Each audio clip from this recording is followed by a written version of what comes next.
Tuvieron una sola receta. Y encima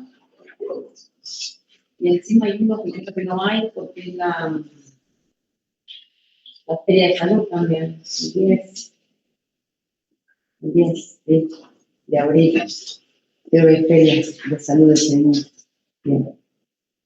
Porque lo vayan entendiendo, lo van preguntando en los prácticos, en las clases. Tienen que ustedes tienen como un poco, capaz que no parcial, pero el que viene, el módulo segundo sí, es un poco intenso y bastante comprimido. Porque los temas son un poco largos, incluso yo ya les dije que vamos a dar algunas clases medias larguitas con un recreíto en el medio para poder terminar los temas, entonces no vamos a llegar con todos los temas, sobre todo cuando vemos todas las fracturas específicas, ¿no? Miembro inferior, miembro superior, y las discopatías, esos temas van a ser medio intensos.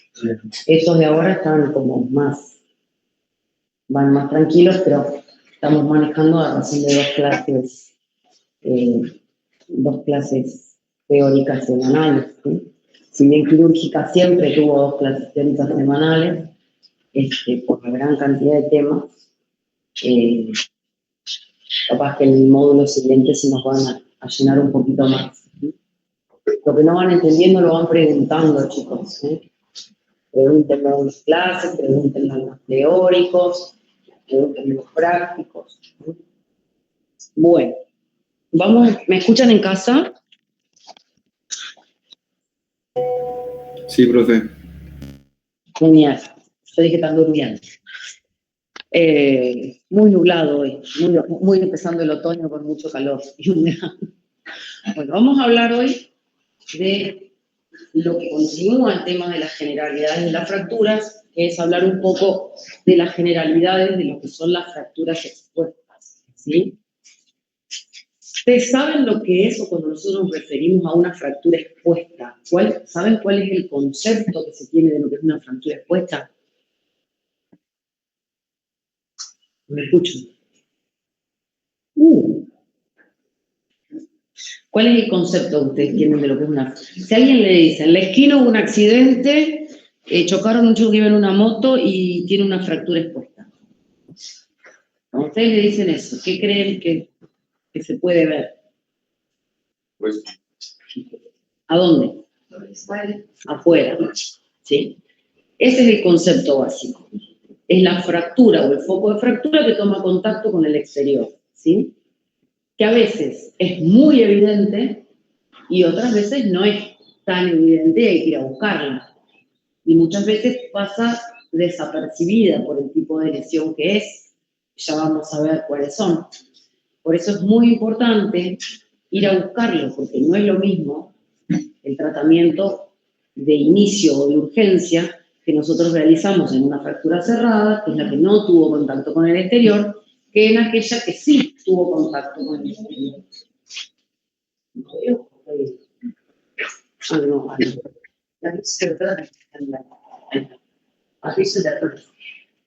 Bien, eso es algo muy grosero, ¿sí?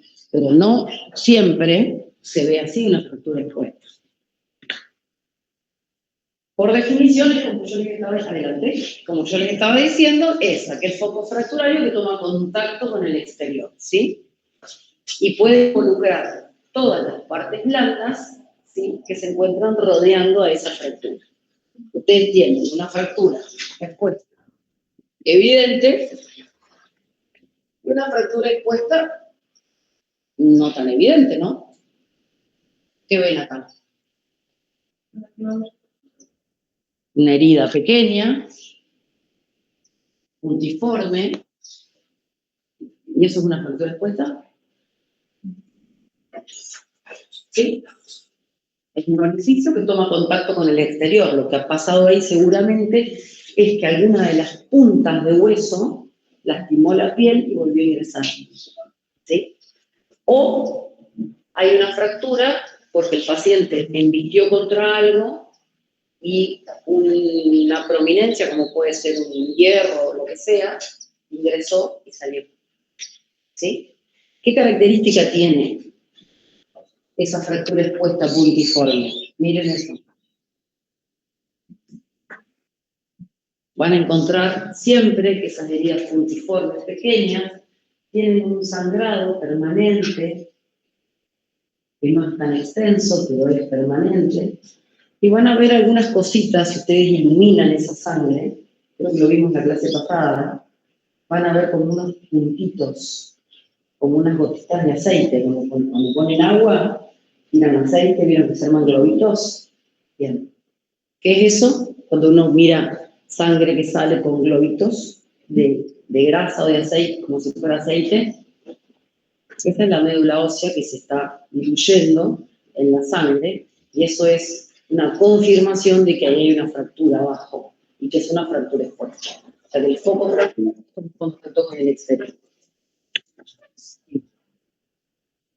Estas fracturas en general son fracturas que vienen acompañadas con lesión de partes blandas,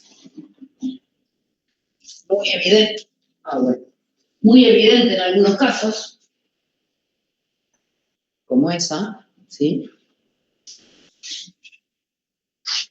Hay una desvitalización y una desvascularización de los tejidos, sobre todo cuando son muy grandes, porque el tejido termina desgarrándose o arrancándose, ¿sí? Hay contaminación, porque si toma contacto con el exterior, ya estamos hablando de una lesión contaminada. Si pasan 6 horas de esa herida que se contaminó con las bacterias que están en el exterior, si a las 6 horas no se realiza una limpieza, una toaleta quirúrgica, ya estamos hablando de una lesión infectada, ¿sí? Se considera infectada aunque no tenga signos de infección cuando pasan 6 horas sin haber hecho la toaleta quirúrgica. El riesgo de infección acá es alto, ¿sí? Y se puede infectar la piel, el tejido celular subcutáneo, la masa muscular lesionada y también el hueso, ¿sí? Esto no es de este pozo. Una agarradera. Bien. ¿Qué más? La fractura expuesta es una lesión muy frecuente, sobre todo en accidentología vial, en accidentología laboral, ¿sí? Muy frecuente. Recuerden que no solamente son por grandes traumas, ¿sí? Una persona que está trabajando en una panadería, ¿sabe lo que es una sobadora de panadería? ¿Saben lo que es? Los rodillos donde uno va metiendo la masa para que se vaya estirando. Bien. Muchas veces va a las manos también, ¿sí?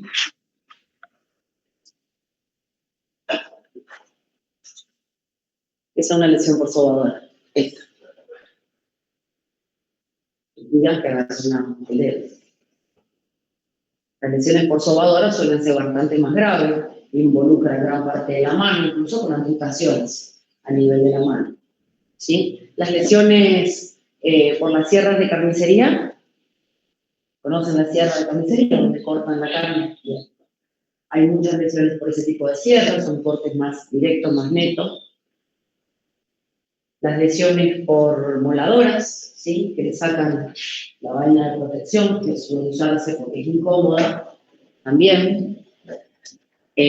También en las carnicerías, ahora es como que hay un poco menos este tipo de lesiones porque se tratan de que se cumplan las normas, que se llaman las normas de higiene y seguridad del trabajo, ¿no?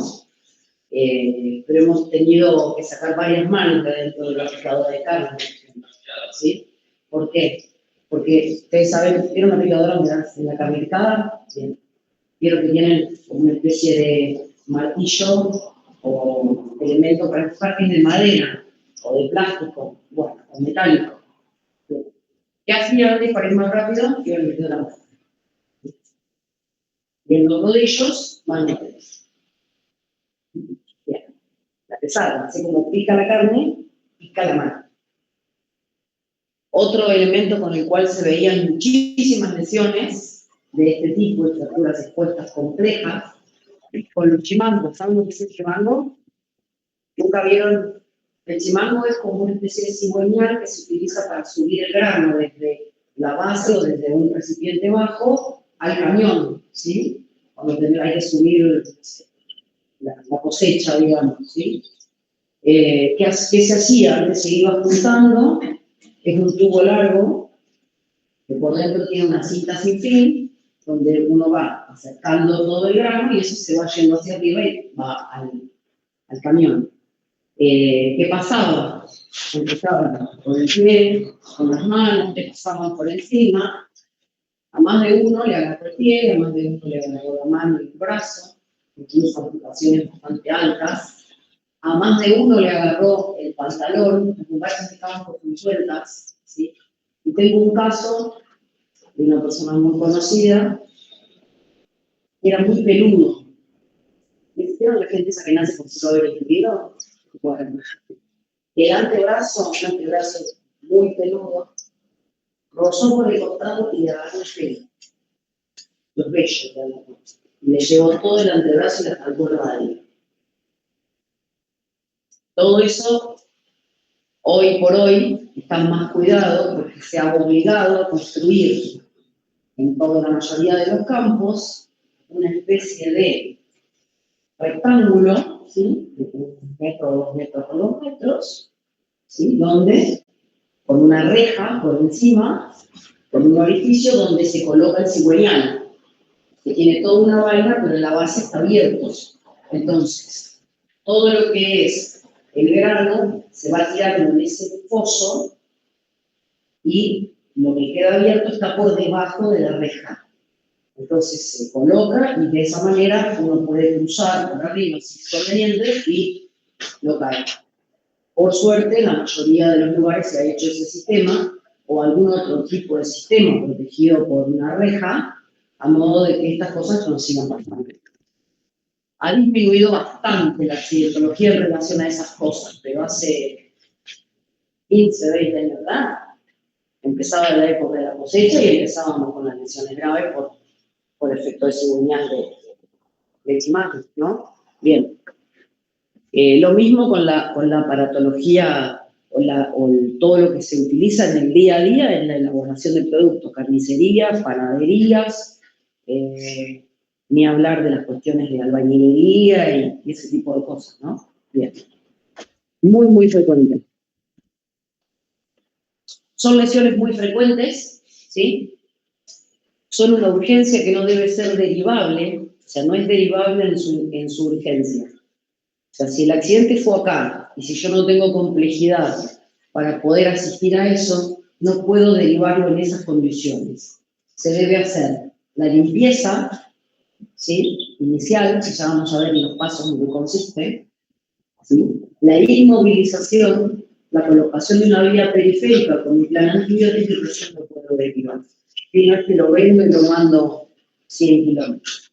Se hace toda la atención inicial y después se deriva en el caso de que se necesite, ¿sí? Porque requiere de una atención rápida. Puede haber algún sangrado activo, lo cual se debe implantar los vasos que están sangrando, de lo contrario nos vamos a quedar sin paciente, ¿sí? Obliga al tratamiento que sea minucioso y inmediato. Son dos condiciones que tienen estas lesiones, ¿sí? Porque en traumatología hay pocas urgencias importantes, ¿sí? Esta es una de las grandes urgencias. La evolución va a depender en gran parte de la toaleta y la limpieza inicial y de lo que se haga inicialmente. Por eso es muy importante la atención inicial. Que siempre pasa lo mismo, ¿vale? Ahí voy, espera. ¿Cómo era esto? Hay que ir allá, ¿no? Al mismo. A ver. Ahí se. ¿Ya está? Sí, ya está. Volvemos. Bien. Y por supuesto, tener en cuenta esto. En orden jerárquico, primero corresponde que salvemos la vida del paciente, luego el miembro afectado, luego su función y luego la estética. Yo no voy a estar pensando que esta herida que estoy viendo con un hueso expuesto así, voy a estar preocupada por la estética de cómo le va a quedar. Primero tenemos que tener en cuenta que no corre riesgo la vida de ese paciente. fuera de una sepsis, como si fuera una hemorragia. Posteriormente, la preservación del miembro, luego la preservación de la función, y por último, veremos qué pasa con la estética, ¿no es cierto? No podemos pensar en estética y función cuando hay una vida en juego. Y muchas veces, estas fracturas expuestas graves, las 3C, que son las que ahora vamos a ver, las que tienen lesión vascular, muchas veces terminan en una amputación de inicio, ¿sí? Porque no hay posibilidad de salvar a alguien en hospital. Sobre todo cuando está corriendo riesgo la vida, ¿no? Bien. Es como les decía hoy, es una de las lesiones más graves y comprometedoras que se encuentra dentro del área de lo que es la traumatología, que debe ser asistida de manera inmediata, ¿sí? Y hay una clasificación que se utiliza, que es la clasificación internacional que describió el doctor Ramón Bustillo, que es un brasilero. Su clasificación hoy es una clasificación de uso internacional, ¿sí? Y se denomina con el nombre de él, clasificación de Bustillo. Y consta de 3 grados. Vamos a hablar de una fractura expuesta, grado 1, que la vamos a describir, es la fractura pequeña, puntiforme, que no puede generar trauma general, generada por lesiones de baja energía. Las grado 2, que van a ir a lesiones que son entre 1 centímetro y 4 centímetros, ya con una extensión un poquito más grande de partes blandas. Y las grado 3, que son el conjunto de lesiones más severas que existe, ¿sí? Y que además, de acuerdo a la gravedad, las vamos a dividir en 3A, 3B y 3C. Esta es una manera gráfica de que ustedes puedan ver, ¿sí? En orden creciente, la magnitud de una grado 1, una grado 2, una grado 3A, una grado 3B y una grado 3C, que ahora vamos a ver específicamente qué involucra. La fractura expuesta grado 1, como hablábamos hoy, es una fractura con una herida pequeña, puntiforme, de 1 centímetro aproximadamente, que no tiene gran contusión de partes blandas y que está generada por un traumatismo de baja energía. Si bien debajo podemos encontrar una gran fractura como la que están viendo ahí, es una fractura importante, fíjense que las heridas y el magullamiento que uno puede llegar a ver no es tan importante. Y muchas veces la exposición, o sea, la herida, se encuentra en lugares que no vemos a simple vista. Muchas veces nos encontramos en una fractura de pierna, en una de las fracturas expuestas más comunes que existe. La exposición se encuentra en la cara antero-interna de la tibia, ¿sí? En esta, ¿sí? Porque es la que menos cobertura tiene. Si ustedes tocan, tenemos el hueso inmediatamente por debajo de la piel, a diferencia de la cara antero-externa y de la cara posterior. Bien. Nos ha pasado de encontrarnos con una herida a nivel posterior. Un fragmento óseo que atravesó toda la masa de los gemelos y lastimó la región posterior. Entonces uno ingresa el paciente a la UCI y lo ve, no tiene nada. Bien. ¿Y qué hay que hacer con un paciente cuando ingresa a la guardia? Lo revisa entero, de frente, de espalda, ¿sí? De perfil, porque muchas veces nos vamos a encontrar en la región dorsal del paciente con algunas sorpresas, ¿sí? En este caso teníamos un paciente, ponemos un guante, pasamos la mano por detrás y viene con sangre. Le vamos a dar contracción, ¿sí? Contracción, porque no lo podemos levantar así, tenemos que traccionar y levantar, nos encontramos con una herida en la región posterior. Lo mismo sucede cuando nos encontramos con un paciente politraumatizado con lesiones, por ejemplo, en el tórax. O bien, hemos tenido pacientes que han tenido un enfrentamiento a cuchillo, como se resuelve en algunas cosas en algunos lugares, que no está bien, pero sucede, y el paciente refería que le dolía la espalda, que le dolía la espalda y que le dolía la espalda, no veíamos nada nosotros. Cuando lo damos vuelta tenía un tramontina a la espalda. Hay que ir a buscarlo. Otra vez en un accidente, una señora, una politraumatizada, ella estaba con su ropa, porque hay que desvestir entero el paciente y exponerlo, ya lo vamos a ver cuando veamos politraumatizado la clase que viene. La señora decía que le dolía el hombro, que no aguantaba el dolor del hombro. Le habían sacado una radiografía en el hombro que se veía en la radiografía, pero nadie le había sacado la ropa. Cuando abrimos la ropa y sacamos todo, la señora tenía una quemadura de segundo grado en el hombro. Porque venía tomando mate en el accidente y le estalló el termo, ¿no? Caliente. ¿Sí? Y había toda una quemadura extensa. Lo miramos. Ahora parece que está como muy de moda, no nos miran, no al paciente hay que revisarlo entero, tocarlo, ¿sí? Y hacer las maniobras correspondientes. Si no, hay un montón de cosas que no vamos a encontrar. Por otra parte, si no sabemos lo que buscamos, no vamos a saber lo que encontramos. Entonces tenemos que saber qué vamos a buscar en cada lugar. ¿Está? Bien. Entonces, esto es una herida pequeña que se puede generar, ya sea por salida y entrada del hueso, o porque se haya generado la fractura, porque algún elemento extraño se incrustó y salió. ¿Está? ¿Entendido eso? Bien. ¿Qué vamos a encontrar en ese sangrado chiquitito? Lo que les decía hoy, la sangre con las gotitas. Eso es bastante característico. Si uno lo ilumina con una linterna de costado, enseguida se ve. O si uno hace con una gasa, lo cubre y lo levanta, también lo va a ver. Sí. Los impactos se clasifican en impactos de baja energía, mediana y alta energía. Es con la fuerza que impacta sobre algo. Por ejemplo, una caída de una bicicleta. Me caigo de la bicicleta. Es un impacto de baja energía. O me tropiezo y me caigo acá. Si me viene un escalón y me pasa por encima, estamos hablando de una lesión de muy alta energía. ¿Sí?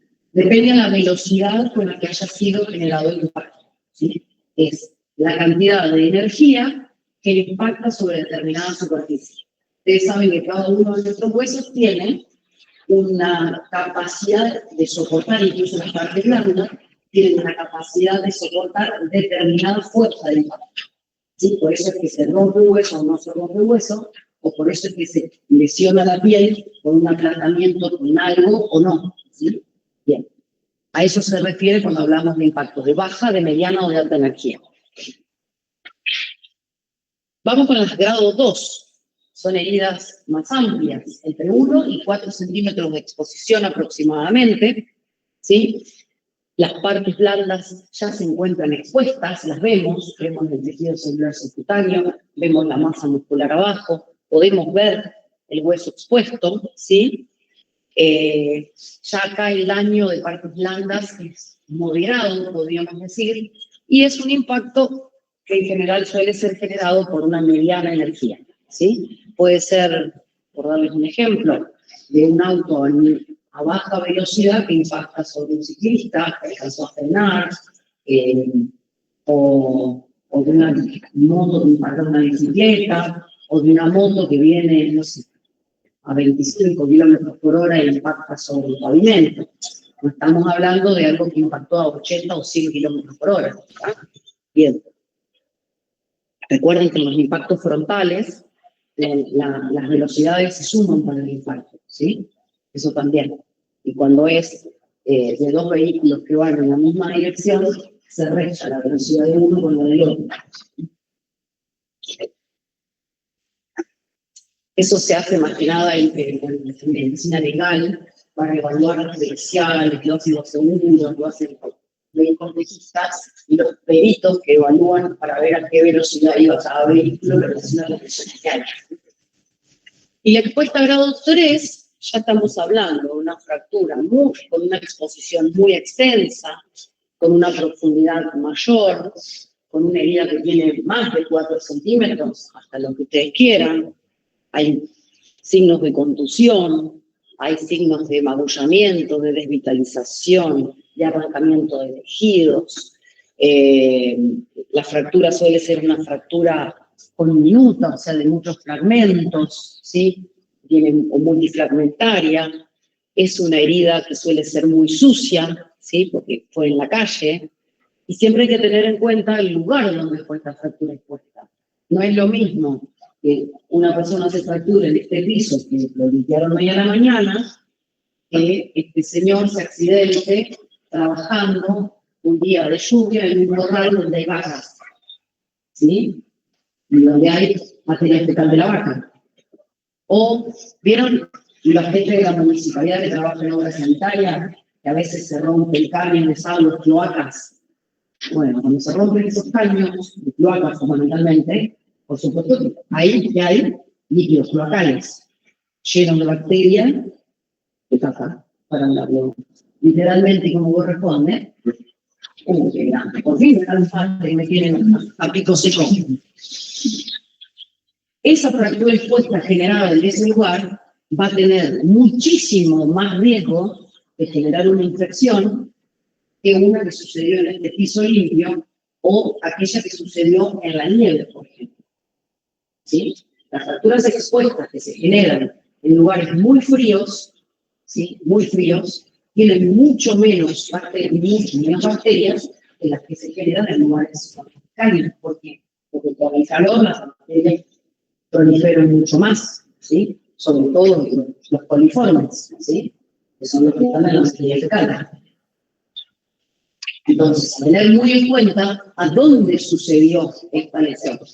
Sería muy presente esto. No es lo mismo una herida en el piso que haya sucedido en una zona fría, en la nieve, que si sucedió en el corral de las vacas, o si un empleado de obras sanitarias que hizo una fractura porque se cayó en el pozo donde estaban arreglando un caño local. Entonces, muy importante tener en cuenta a dónde fue. No es lo mismo. Ni siquiera va a ser el mismo el plan antibiótico que va a hacerse en ese paciente cuando ingrese a la guardia. ¿Sí? Y la limpieza, la toalé quirúrgica, va a ser 10 veces más exhaustiva en ese paciente que cayó en ese lugar contaminado.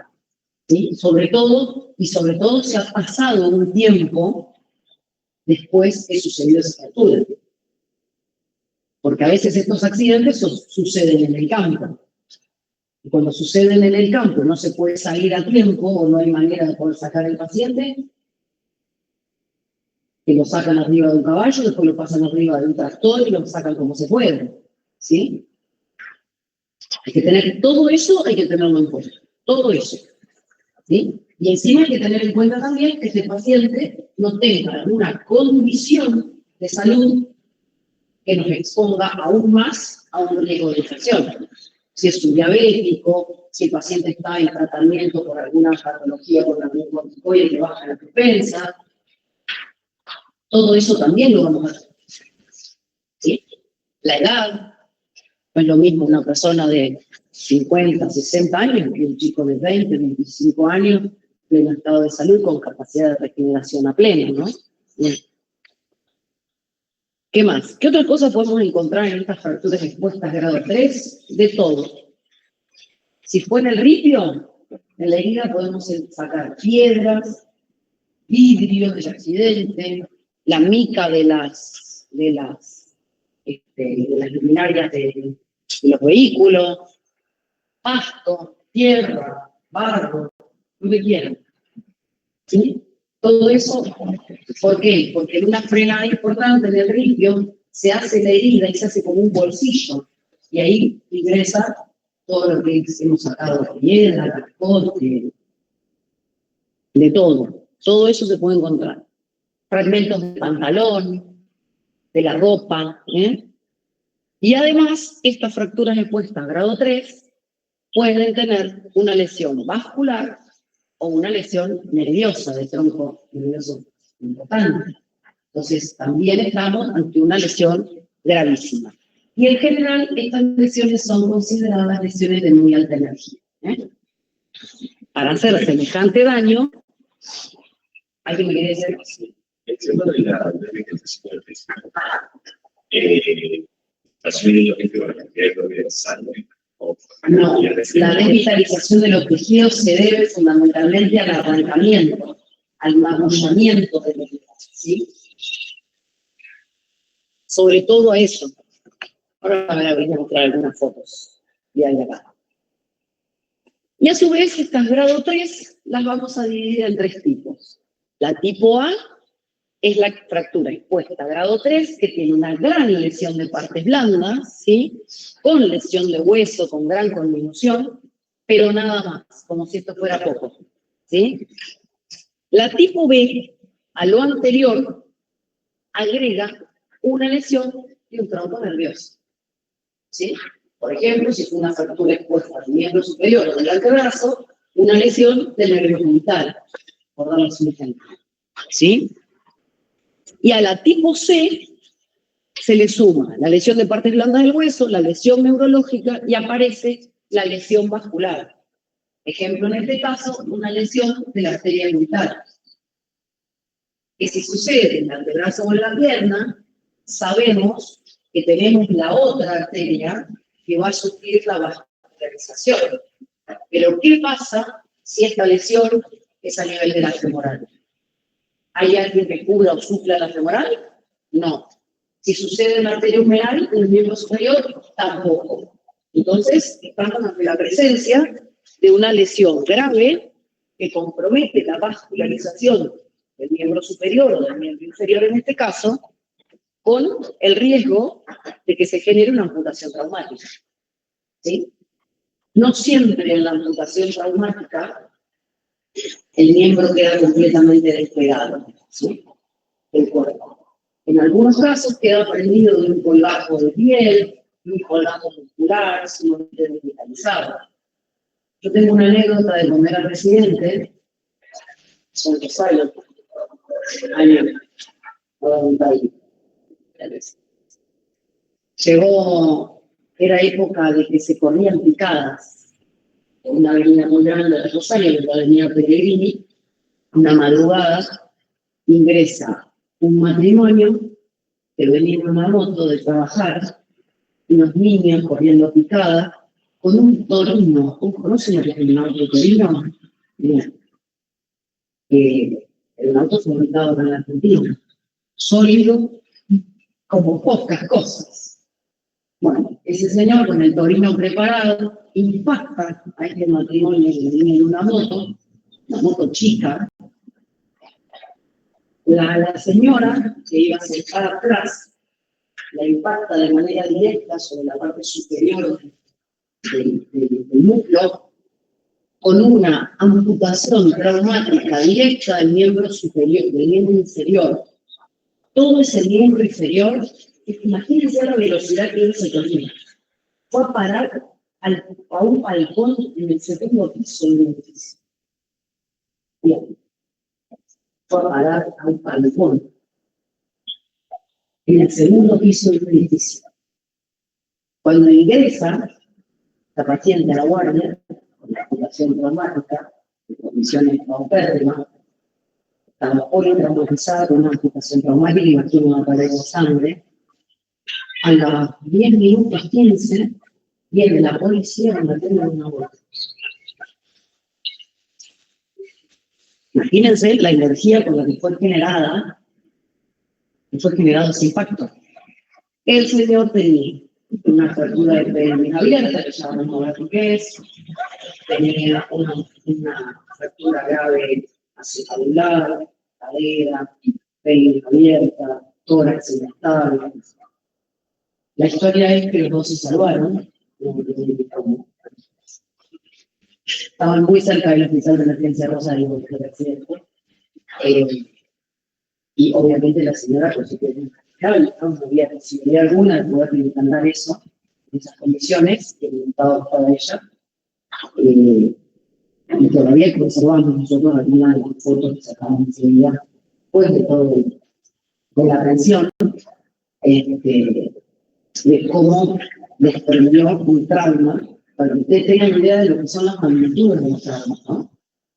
Son muy, muy violentos. Y ese torino después se constató que venía a 150 kilómetros por hora, e impactó a 150 kilómetros por hora En la cabeza no les hizo nada de ninguno de los dos. La gente venía sin casco, además, por otra parte.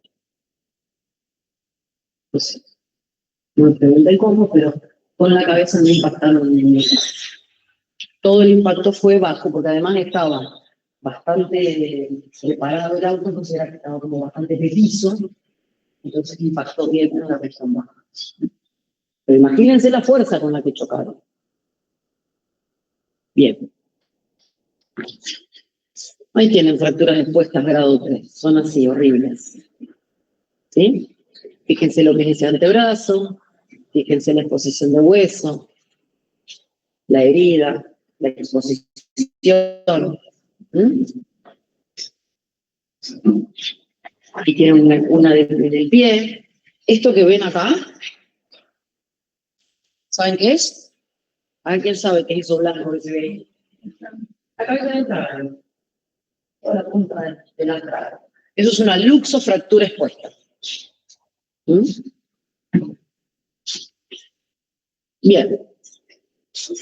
Vamos a ver cómo se hace el diagnóstico de esta fractura expuesta. Lo que estuvimos hablando hasta recién. Algunas no son tan evidentes como esa que está ahí. Esto es una fractura expuesta. Fíjense el grado de exposición. Chiquitito, pero a ese paciente también hay que hacerle todo el tratamiento de la fractura expuesta. Y en otras, en la grado 2 y en la grado 3, ya es más notorio. ¿Sí?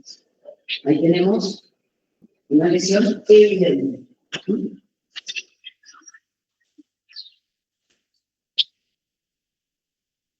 ¿Cómo se hace el diagnóstico de la fractura expuesta? Como les dije hoy, a veces es muy evidente y a veces no tanto. Por supuesto que si tenemos un paciente que está lúcido, orientado en tiempo y espacio, lo vamos a entender. ¿Qué le pasó? ¿Cómo fue? ¿Qué le duele? Si él sabe bien cómo pasó lo que pasó. Y de lo contrario lo vamos a hacer con alguna persona que esté acompañando o con alguien que haya visto la situación. ¿Sí? Luego vamos a hacer una anamnesis rápida, a ver, en relación a edad, consumos. Muchas personas que están conectadas están alcoholizadas o con otras sustancias, y hay posibilidades de que puedan responder claramente a algunas cosas. Otros están con un traumatismo craneoencefálico y no se encuentran con lucidez para poder responder tampoco. Entonces, es importante verificar si hay algún familiar que nos pueda decir si el paciente consume o no consume, si el paciente está en tratamiento por algo, si tiene alguna enfermedad de base, si tiene alguna patología, etc. Todo eso es importante. ¿Sí? El examen físico, que deberá ser completo, completo, porque primero nos enfocamos en la patología que vamos a tratar, pero también tenemos que revisar un entero el paciente, porque no sabemos si no tiene otras lesiones. Si el paciente no está lúcido y no nos puede decir me duele el hombro, me duele el pie, tenemos que buscar en un examen físico general cómo nos encontramos.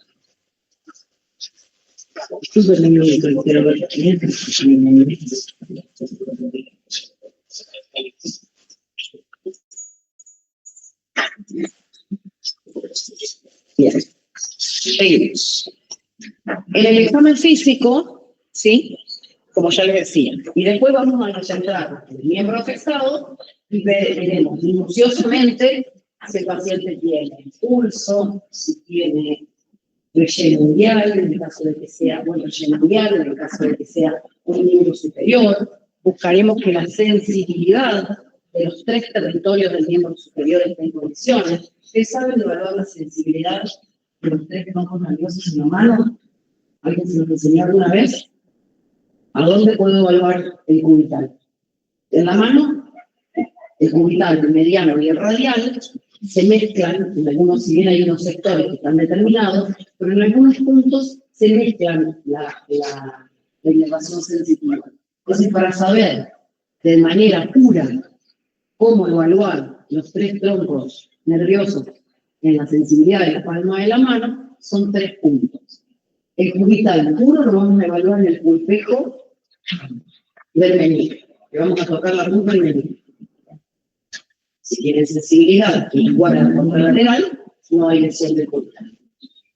Al mediano lo vamos a evaluar en el pulpejo del índice, ¿sí? Lateral. Y al radial lo vamos a evaluar en la tabacera anatómica. Ahí. ¿Saben dónde es la tabacera anatómica? Tocamos la tabacera anatómica. Esos son los 3 puntos puros para evaluar los 3 troncos nerviosos del miembro superior. ¿Está? Bien. Y posteriormente vamos a evaluar un estudio de imágenes, ¿sí? Que lo que más común hay en todos lados son las radiografías iniciales. La clase que viene vamos a ver cuáles son las radiografías que se realizan inicialmente en un paciente politraumatizado, que se hace cráneo cervical de perfil, tórax y pelvis. Ese es el protocolo. Y después hacemos las radiografías que necesitemos a nivel de los miembros. Pero el cráneo cervical de perfil, tórax y pelvis son las 3 placas que son protocolizadas. ¿Viste? Pero no,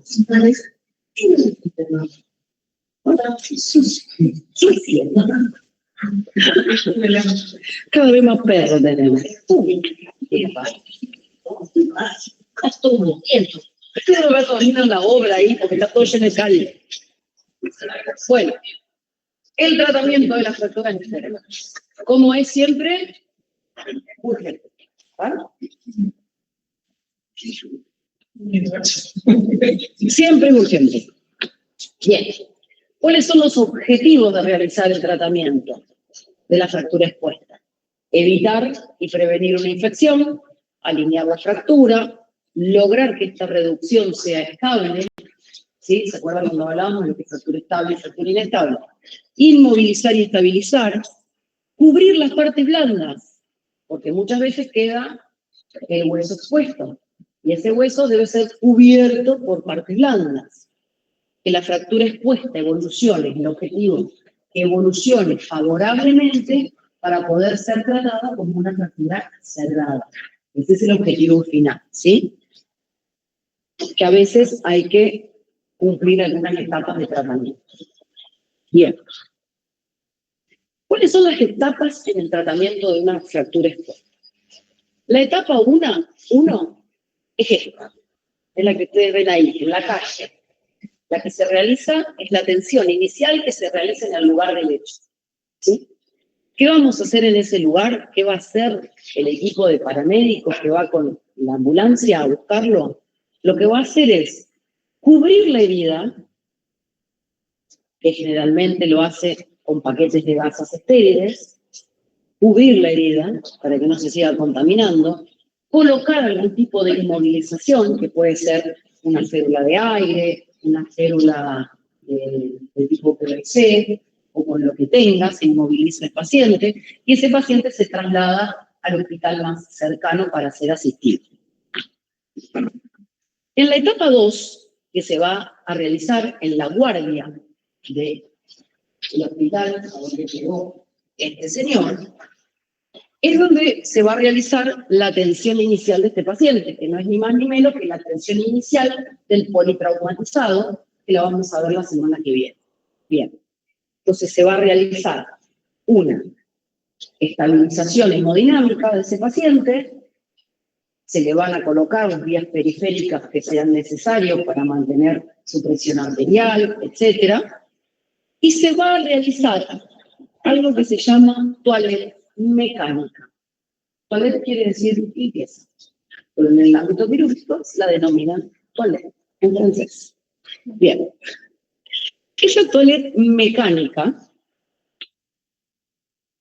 consiste en realizar un lavado, ¿sí?, de esta lesión, que es un lavado de arrastre, o un lavado que se hace con solución fisiológica, ¿sí? No lo hace, en el ámbito hospitalario no lo hacemos con agua de la calle. Si ustedes estuvieran en el campo y no tienen otra manera de limpiarlo, se hace con agua limpia, ¿sí? En el caso de estar en una institución, se empiezan a abrir, ¿conocen los sachets de suelo? El suelo fisiológico, bueno, se abren varios, se coloca un recipiente debajo para no hacer una pileta en la guardia, Si es en una pierna o en un antebrazo, se coloca el miembro inferior colgando y con los sueros fisiológicos, como un recipiente debajo, como un charco, se empieza a lavar a presión.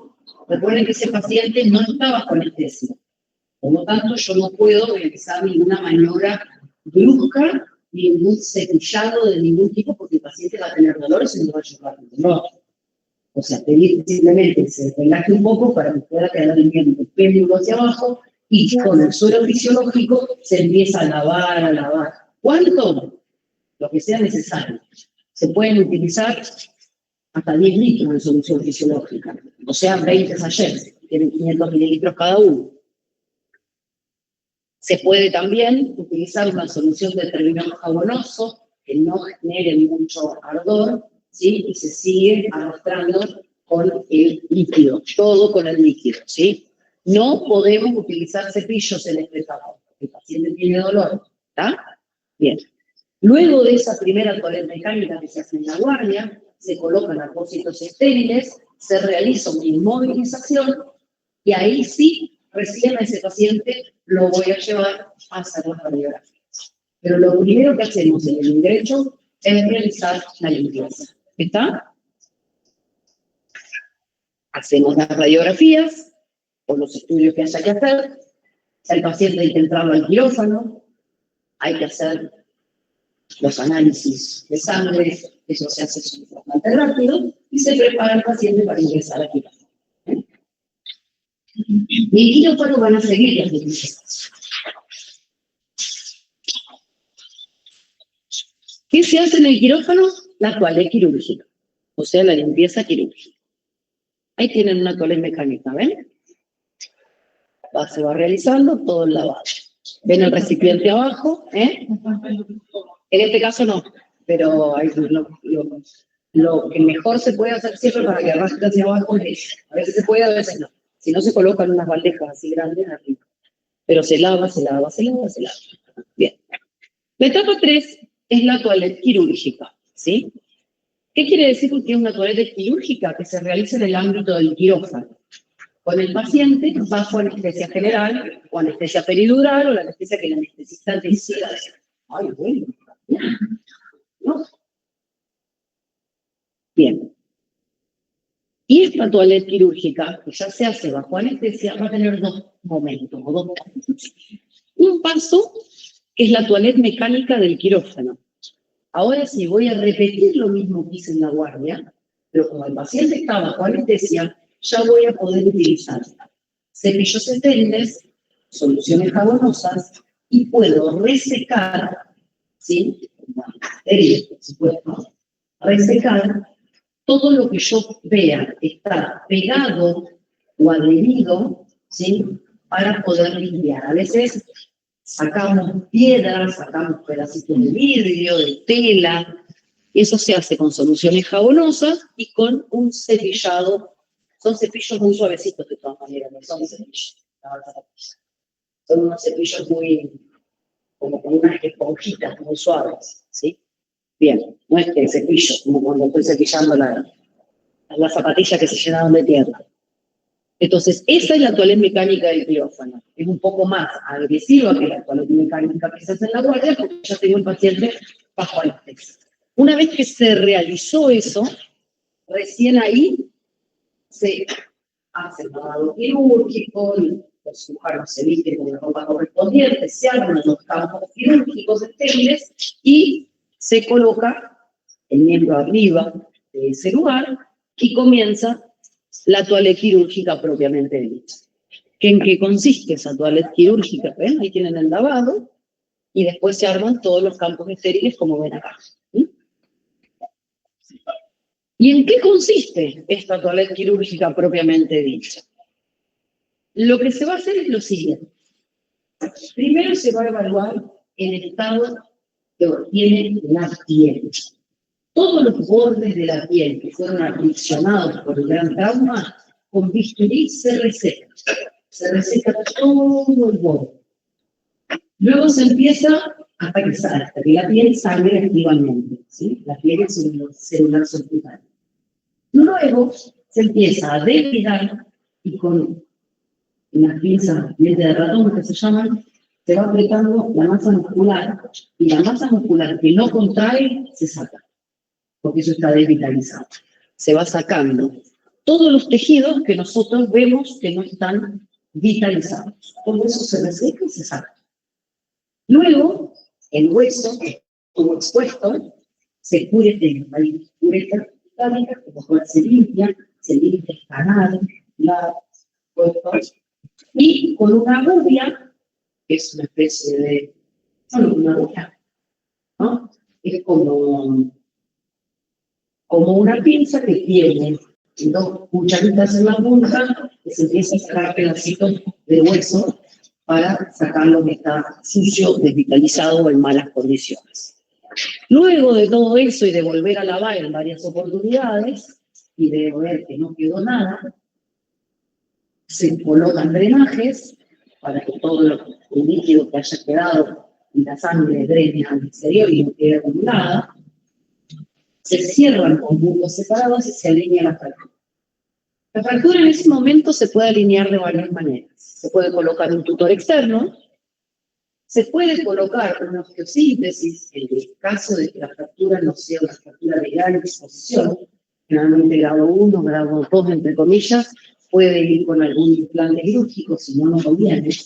O muchas veces se realiza una tracción esquelética, como habíamos visto cuando vimos fractura, a la espera de que curen las partes blandas y se pueda realizar la cirugía definitiva del hueso, ¿sí? Bien. Ahí tienen un tutor externo, ¿sí? Y ahí tienen, están todavía haciéndole una toilette con un tutor externo colocado, ¿sí?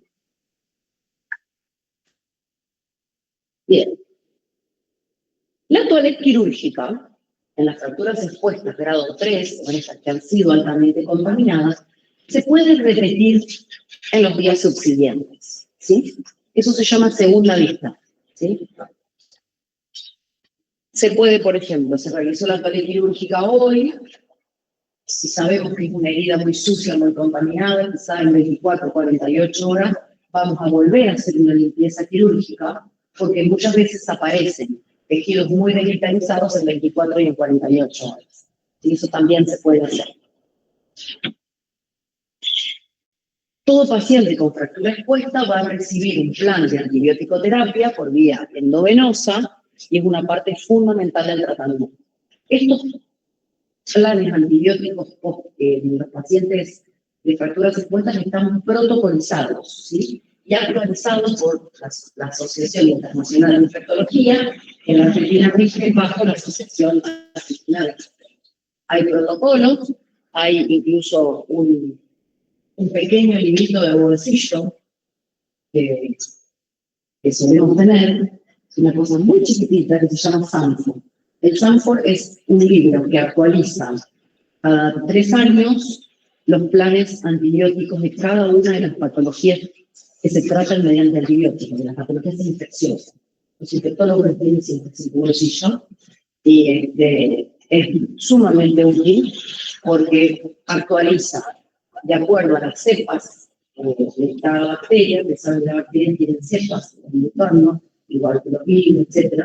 Entonces requieren una actualización permanente en los tratamientos. Bien.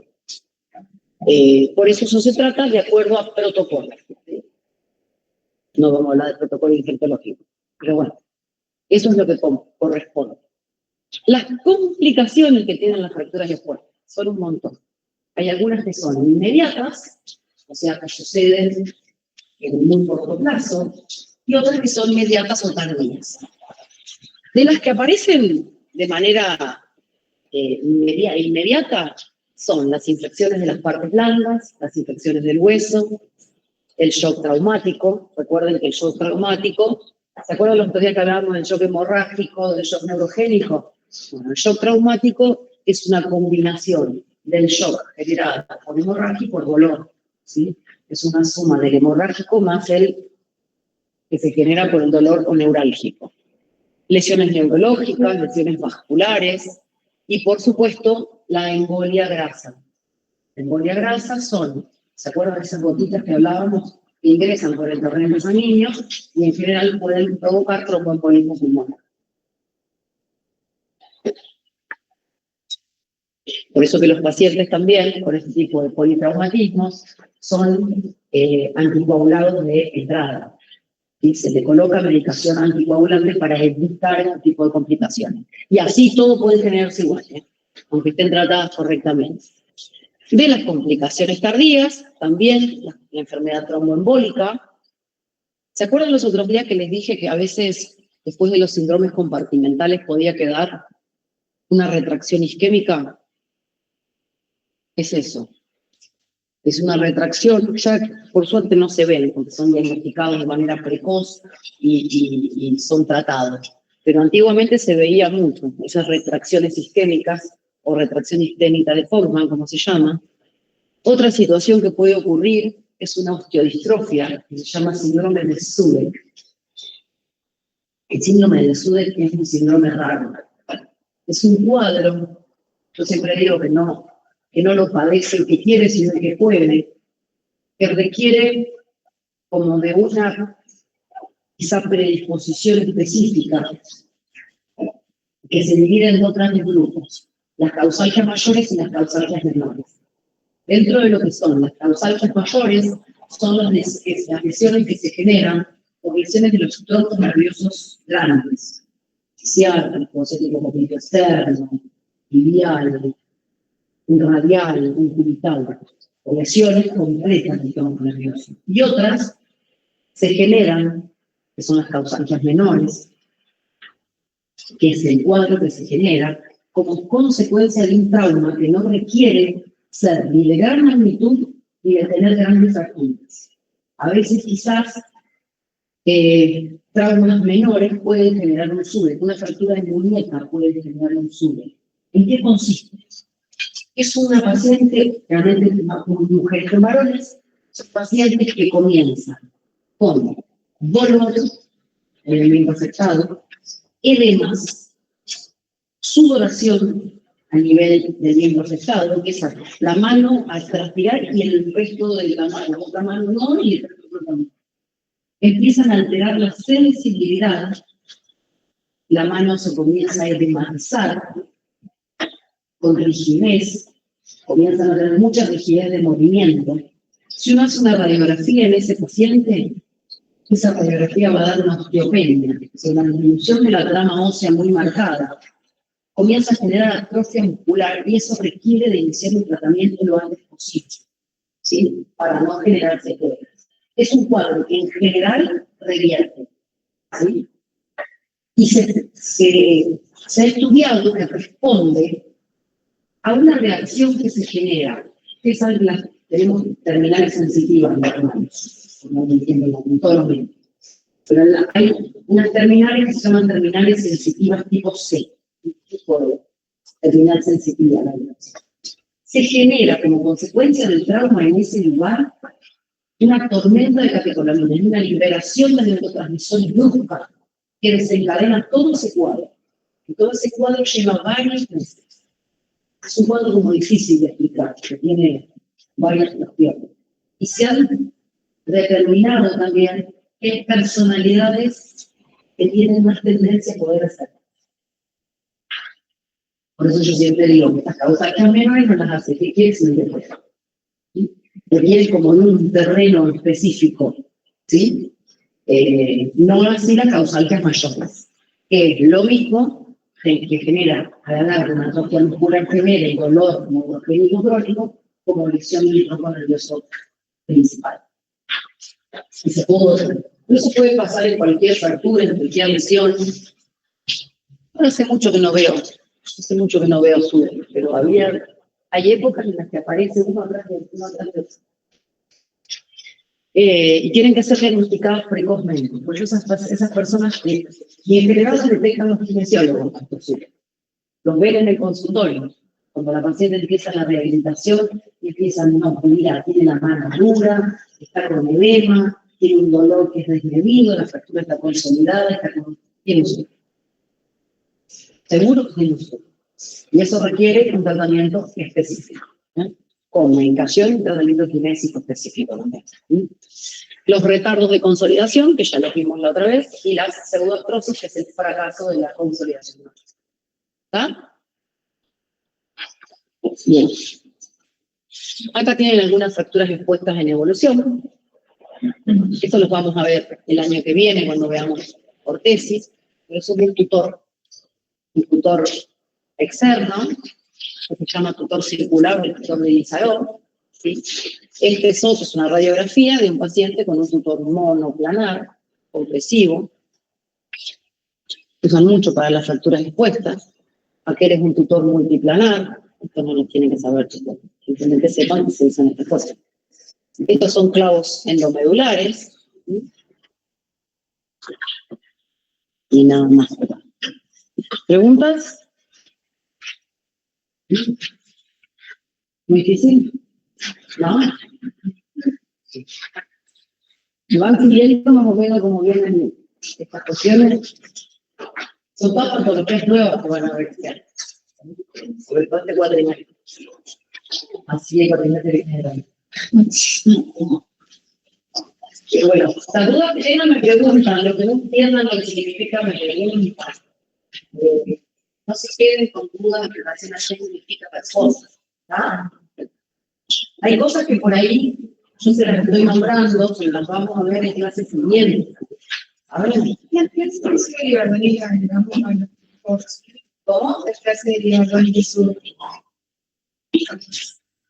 Él está subiendo algunos tratamientos de fractura, también de cortes planos, sí. Eso lo mira, sí. Vayan mirándolo, porque como en esta materia se agrega también una cuestión relacionada a los tratamientos, es importante. Yo les doy la parte fundamental de los tratamientos. A ver, ustedes no van a ir a hacer la quality útil porque no son cirujanos, ¿sí? Pero sí van a recibir al paciente en la sala de traumatología o en la terapia intensiva, que tienen que saber qué se le hizo, qué no se le hizo, por qué es una fractura expuesta grado 3 y qué cuidados van a tener sobre la alimentación. Esto es importante que sepan en qué consiste cada uno de los pasos. Porque van a estar en un pase de sala de una terapia y van a ver, no, este paciente se le agregó doble plan antibiótico con esto y con esto, claro, sí, todo lo que hay que saber. Tantos días, cómo vamos a empezar la movilización, sí, una fractura expuesta grado 3 y el tutor externo, vamos a movilizar rodilla, vamos a movilizar pie. Tienes que saber de qué se trata. ¿Sí? Tienes que saber por qué vas a trabajar. ¿Sí? Pero si no van a decir, y van a decir, me empezó la rehabilitación, y que tú, una fractura expuesta grado 3. ¿Qué es? ¿Saben? Una fractura expuesta grado 3, pues ustedes le van a preguntar, 3A, 3B o 3C. ¿Por qué es importante que ustedes sepan? ¿Hubo una lesión muscular? ¿Hubo que hacerle un implante a ese paciente? ¿Tiene el cérebro movido externo lesionado? No, el radial seleccionó, no seleccionó. O de grado B, B, 3D. ¿Qué lesión tiene? ¿El quintal, del radial, del mediano? ¿Cuál seleccionó? Yo necesito saber para saber el tratamiento correspondiente, si no, ¿cómo sé que ese paciente no tiene sensibilidad acá y que se puede lastimar? O si yo hago una movilidad, no me va a decir que le duele, ¿verdad? Esto es importante que sepan y qué consecuencias trae esto y cuáles son los pasos a realizar. Y hay muchas guardias en las cuales trabajan kinesiólogos en la guardia, ¿sí? Que quizás les va a tocar, o quizás les va a tocar salir de la facultad un día, van a estar con la chaqueta puesta, y ustedes saben más que el promedio de la gente que la calle, ¿o no? Sí. O el día que estén recibidos y estén en una situación en la ruta, tienen que parar, ¿no? Que voy a hacer ustedes saben un montón de cosas más que el resto de la gente. Pueden tener el tiempo, si lo hablar de continuar con el gobierno, no. Paran. Soy kinesiólogo, puedo ayudar en algo. Sí, venga, por favor, ayúdenos, porque no tenemos nadie de salud todavía, porque no llegó la ambulancia. Si ya llegó la ambulancia, los médicos, se ofrecen ayudar, ¿sí? Me ha tocado para muchas veces una ruta por accidente que no ha llegado nadie todavía. Tengo que darle como parte del equipo de salud y mi responsabilidad. No es que me hago el vivo, decido. Yo no vi nada. No. Claro, no, sí, es gracioso, pero yo lo he visto eso. A mí se me ocurriría seguir arreglando un mes. Ni se me cruza por la cabeza. Paro, me bajo, necesitan algo. De hecho, he tenido que actuar. Hay una persona que una vez que íbamos, estaba haciendo un posgrado, cruzábamos el Gualeguay y hacía la carrera médica de esta madrugada, pero íbamos por la ruta de estas 6 y un accidente, no se veía nada, ni no había llegado nadie. Había 2 autos que habían visto el accidente. Y atrás mío yo sabía que venía otro médico que se tocaba acá. Yo me con esto, le digo, cuidado, que me siente al lado para avisar a la ambulancia de Villaguay, que pasó tal cosa al lado, que un tanto más o menos. Y bueno, estuvimos por la ambulancia, tuvimos que ir al paciente, tuvimos que avisarlo. No sabemos qué le hubiera pasado si nosotros seguíamos de cargo. Tenía una pérdida estable, más pérdida. Seguí delante. Era que se la hice porque estaba bien. Y luego con un bus, sabía que lo cerraron, estabilizar y lo podía hacer. O intuía a la gente que está ahí, que hace esto, que hace esto, que hace esto. Voy a responder las intenciones. Entonces siempre hay que tener presente. Ustedes saben más que el promedio de la gente. Hoy, ustedes saben más que el promedio de la gente. La semana que viene, voy a requiere iniciar un proyecto avanzado, vamos a saber más. Entonces, saben, por lo menos saben qué es lo que hay que hacer. Es muy importante. Muy importante. Entonces, no hay que hacerse burros en el pedazo. Nada. Saben de esas tontas. Así que, a tener en cuenta, y además, tienen que ser conscientes que ustedes van a formar parte de los equipos de salud. Y los que formamos parte de los equipos de salud tenemos responsabilidades, ¿sí? Aunque no estemos en función y estemos de vacaciones. Tenemos igual responsabilidades. Y las tenemos que cumplir. ¿Sí? ¿Estamos? Bueno. Nos vemos en la clase que viene. Chao, profe.